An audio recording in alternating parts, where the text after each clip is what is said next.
Hello everyone, welcome to our channel Everyday Life. आज की हमारी रोचक और उपयोगी जानकारी एवरीडे लाइफ में खाए जाने वाले भोजन के विषय में है। आज हम जानेंगे डिफरेंस बिटवीन रोटी एंड भाकरी। तो चलिए शुरू करते हैं। आज सबसे पहले ये रोटी, जिसको चपाती भी कहते हैं, इसको वैसे तो बहुत से विभिन्न प्रकार के अनाजों के आटों से बनाया जा सकता है, परंतु अधिकतर घरों में ये गेहूं के आटे से बनती है। रोटी का आटा नरम लगाया जाता है, अर्थात इसमें पानी की मात्रा ठीक ठाक रहती है। इसकी मोटाई या थिकनेस भी बहुत अधिक नहीं होती। इसको कई बार तवे पर सेक कर आंच पर भी सेका जाता है। ये पूर्णतः बनाने वाले पर निर्भर है, क्योंकि हमें तवे पर फूली रोटियां ही अधिक पसंद है। रोटी बनाने की कला हर घर में कुछ अपने तरीके से है। कई बार कुछ घरों में इसके आटे में नमक और घी भी मिलाया जाता है।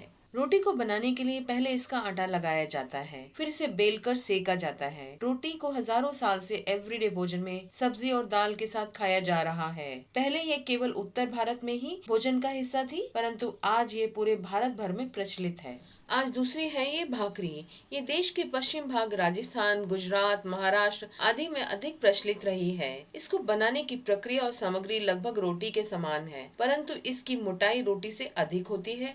इसका आटा भी रोटी की तुलना में अधिक सख्त होता है। इसमें अक्सर घी या तेल का उपयोग किया जाता है। भाकरी को अक्सर विभिन्न प्रकार की चटनियों, थेचा, बैगन का भरता या सब्जियों के साथ परोसा जाता है।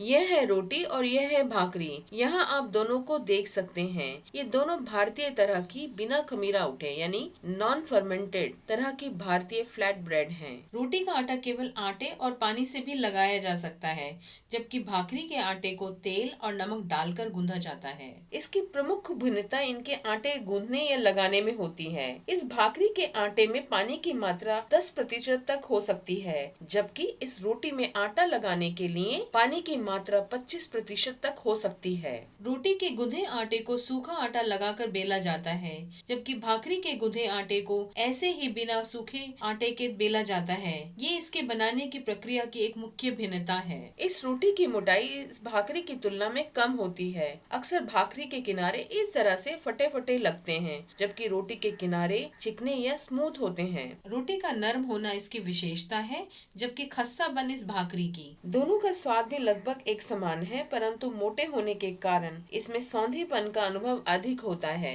ये भाकरी रोटी की तुलना में मोटे होने के कारण अधिक चबाकर खाई जाती है, जो अच्छे पाचन या डाइजेशन में सहायक है। दोनों को ही अन्य आटों जैसे बाजरा, ज्वार, मक्का आदि से भी बनाया जा सकता है। और हम आशा करते हैं आज की हमारी रोटी और भाकरी की ये झलक आपकी एवरीडे लाइफ में जरूर उपयोगी रहेगी। Thanks for watching and keep enjoying our Everyday life.